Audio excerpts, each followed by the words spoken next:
Good morning, I'm Rowena Crosby. And I'm Deborah Renner, and we're your co-hosts for this show. Thank you for joining us for the next 17 minutes for your Invisible Toolbox. The show sponsored by Tero International that features the book Row and I co-authored, and every week we look at a tool for working more effectively with others. So think about how dating has changed and how dating is so much different for the millennials than it was for the generations that preceded them. There's a large number of dating apps that are available. And technology is making it possible, if you're in the dating pool, so this millennial group, to actually connect with a dozen or more people every day. Wow. It used to be that you could only connect with the people you could possibly meet in your own vicinity. Exactly. Well, on top of that, millennials are perceived as more open about their sexual history. They'll write about it and talk about their experiences. And so with all that in mind, you would assume that millennials are actually more sexually active than previous generations, right? A lot of people do assume that, and it's wrong. Millennials who are sexually active actually have fewer sexual partners than the two generations that preceded them, Generation X and the baby boomers. The assumptions are wrong. It's not surprising you might have thought differently without doing any research, because jumping to conclusions is human nature. And think about some of the assumptions that you make in the workplace. You might think about millennials, oh, they're looking for meaningful work, or they're changing jobs really quickly. And it isn't just about millennials. We make the same assumptions about other different groups. Think about the baby boomers. And how many of us assume, oh, well, they don't want to work because they're anticipating retirement. Well, we've even found a story from a contributor to Inc. magazine, and he wrote about moving into or out of his office space into a new space he was upgrading. And as the trucks were being loaded outside his office, the woman from the neighboring business came out and asked him what his company actually did. They had been neighbors for years. He just assumed she knew what kind of business he was in.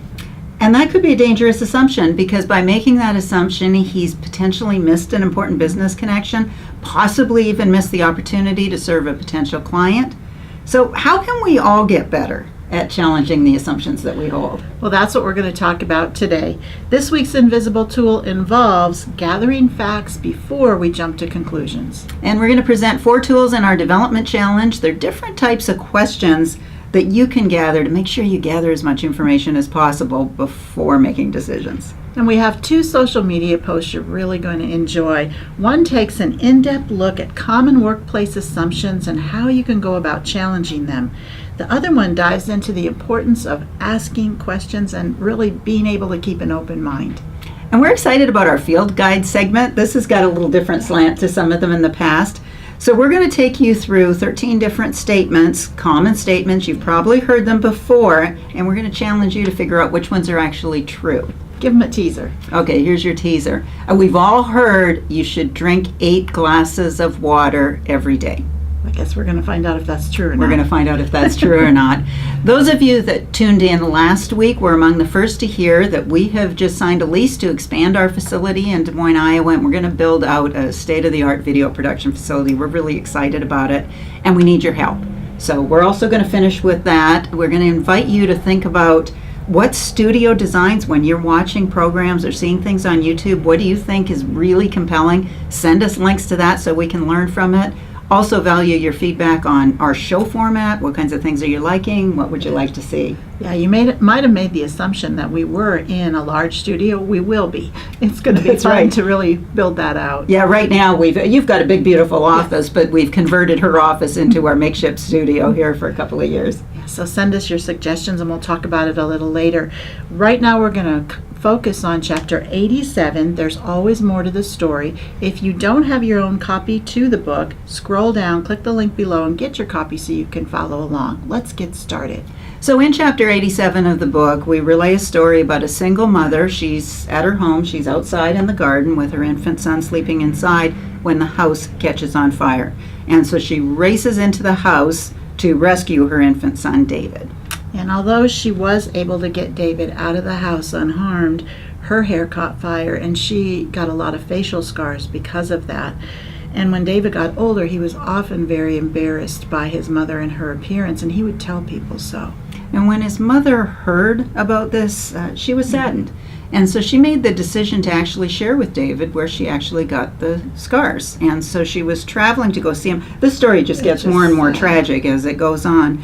And on her way to go and talk to David, she was killed in a bus crash. And so David was going through his mother's things, and he came across her journal, and he found out she had actually been in several beauty pageants as a young girl. He also learned how she got those scars for the very first time. Now, no doubt he regrets the assumptions that he made, but can he be fully blamed? Making assumptions is something that we all do. Yeah. Neurologist Robert Burton argues that when we are certain about something and when we recognize and complete patterns, our brains actually reward us with dopamine. So it feels good to do that. And this happens even if we're wrong about something. And I think we've all had that experience where we just jump to an assumption and then we find the facts to support our own erroneous assumption. So jumping to assumptions is part of human nature, but as we can see from the stories we've been talking about, it can be very damaging, especially in the workplace. So jumping to conclusions that can lead to conflict, poor communication among teams. So if we can't stop ourselves from making assumptions, how do we challenge them when they happen?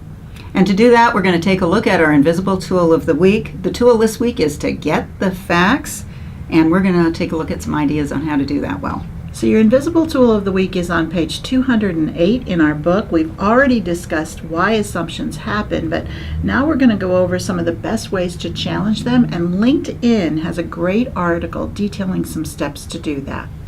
And probably one of the best ways to do it is to ask questions. It sounds so simple. So we can ask for clarification, we can get more information instead of just making decisions based on what we think we know. And instead of asking yes or no questions, we want to get the most information possible by asking open-ended questions. So when you receive information, challenge yourself to respond rather than react. So what is the difference between responding and reacting? Well, reacting is a gut instinct, and it often tells us to either get angry or defensive. Responding is more of a conscious approach, and it's more based on our thoughts and our values. It is. So if someone's comments make you angry or stressed out, just take a deep breath for a moment and just wait so you can respond appropriately. And try to wait for those initial emotions just to dissipate. You might find that the comments weren't as offensive as you thought. That happens a lot of times. Oh, that doesn't it? happens to all of us. And also try very hard to see the positive intentions among your colleagues. Those assumptions lead us to assume very strange things about people's intentions. They may have different goals from you, but their intentions about, for example, having a better team could be shared. So try to remember that instead of assuming that their disagreement is because they're out to get you. That may not be the case. That's a false assumption a lot of the time. It definitely is. And you can dispel assumptions on your team by making sure everybody's on the same page. So encourage teamwork, clarify your goals and your expectations, and communicate regularly. And if something goes wrong and it was your fault, just take personal responsibility for it. So do take the time to challenge your assumptions, implement these strategies. You'll be amazed at how these simple steps can improve the culture and communication on teams. They can. So now we're going to give you this week's development challenge, and it involves something that we touched on earlier in the show, and that is asking questions. And so we did mention that asking questions is the best way, or one of the best ways to clear up our assumptions. We're going to walk you through 4 different types of questions, some open, some closed, and we're going to challenge you to use them throughout your work days this week.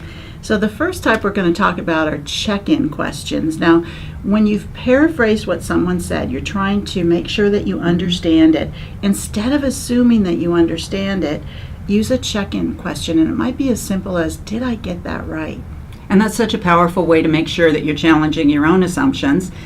You also want to challenge the assumptions of other people, so instead of checking in, you can ask a confirming question, and that's when you're in a dialogue and you just confirm with them, does that make sense? Do you understand? And a third type of question is a permission-seeking question. And these are brief and they're close-ended, but they can provide support and actually context to a point you're making.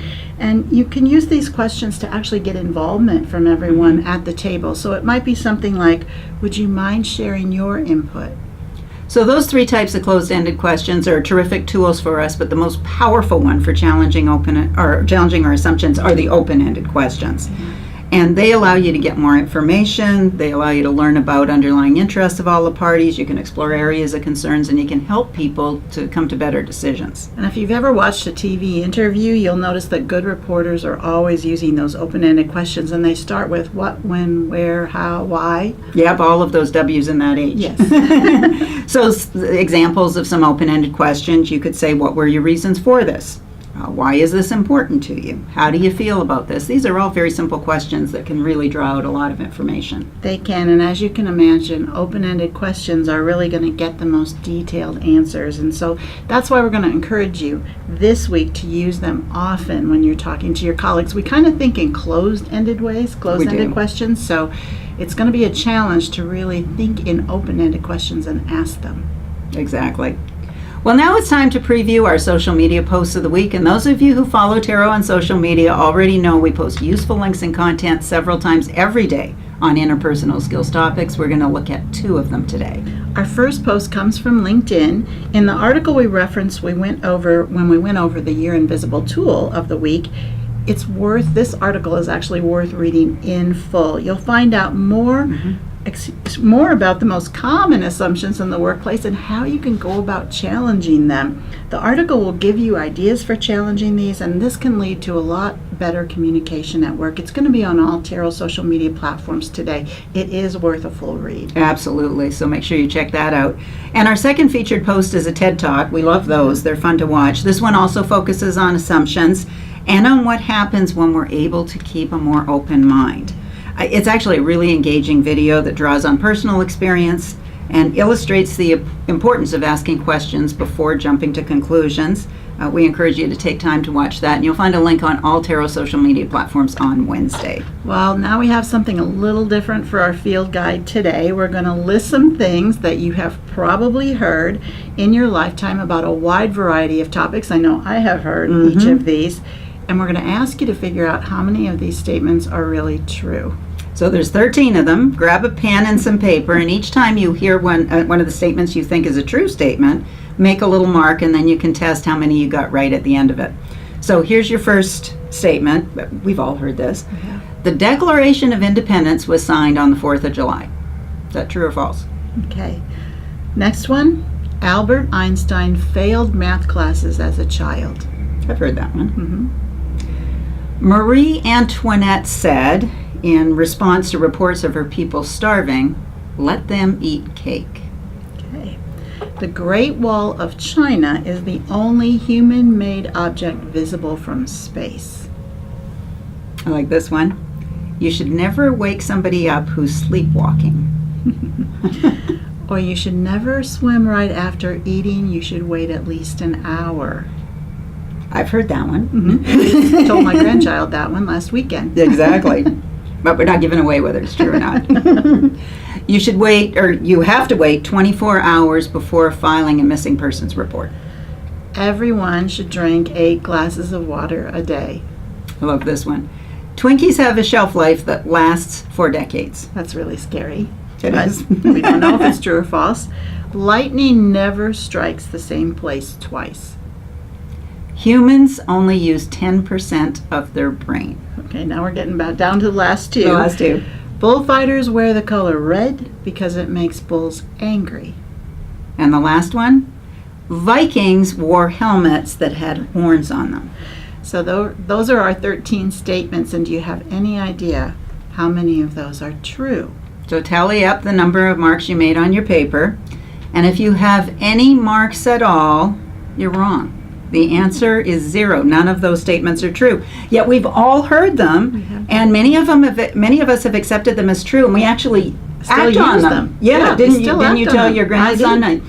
Wait an hour, you just ate before you go swimming. It's not even true. We've been led to believe it, and that's why it's so important. Get all the facts and before you make the assumptions, because there are more examples of these that we could give you that you've heard, you probably believe, and you just act upon. Exactly. So think of how many assumptions you may have made recently and how many may or not be accurate. Well, we're going to close today's show with some thoughts on something that you've probably heard a lot about lately, and that is fake news. Fake news. We've been hearing about fake news more and more over the last 2 years. So BuzzFeed was the first to report that leading up to the 2016 presidential election, this is alarming. Yeah. The top 20 fake news stories about the election got more engagement on social media and Facebook than the top 20 for real news stories from the major media outlets. Wow. Well, this is troubling when we think about how many people's primary news source is actually their social media. Pew Research found that nearly 2/3 of adults get their news from social media and from Facebook especially. And this is not just a problem in the U.S., yet many of us have that assumption that this is a U.S. thing. Mexico recently held their own presidential elections, and the fake news stories about the candidates cropped up over and over again on their social media. Social media platforms, mostly including Facebook, they're trying to figure out how to do a better job of weeding out these fake news stories. Yeah, but it's going to be hard to imagine if that problem can ever really be eliminated, and so that's why it's important. We've got to be able to gather the facts, not assuming something is true just because we read it or saw it. So what can you contribute? Well, if you see something on social media, investigate the source, inspect the dates, and look for other sources to support it. Check out what the other media outlets are saying. And if it's a story someone put on that you're connected with, you don't know if it's true or false, you want to go back and use what we talked about. Ask them some questions about that information. Yeah, we know this invisible tool is important for us both in our professional and our personal lives. Well, thanks for joining us today. If you missed any portion of the program or if you'd like to share it with others, you'll find the entire show on Tero's YouTube channel. Join us again next Monday morning at 9:03 Central, where we will explore another tool in your Invisible Toolbox. And now it's your turn. We do invite you to email us your ideas for the studio, for the sets, at ideas@yourinvisiblettoolbox.com. Also, any ideas you have about shows, things you'd like us to touch on, maybe leadership situations or team interactions. Find us out there on your favorite social media platform, and if you haven't subscribed to Tero's YouTube channel, scroll down, click the link below, and subscribe so you can be alerted as to when future shows are going to air. A thank you to Rachel Trainham, our camera person today, and to Kyle Plummer, who was our director. And thanks to all of you for joining us. And that's a wrap.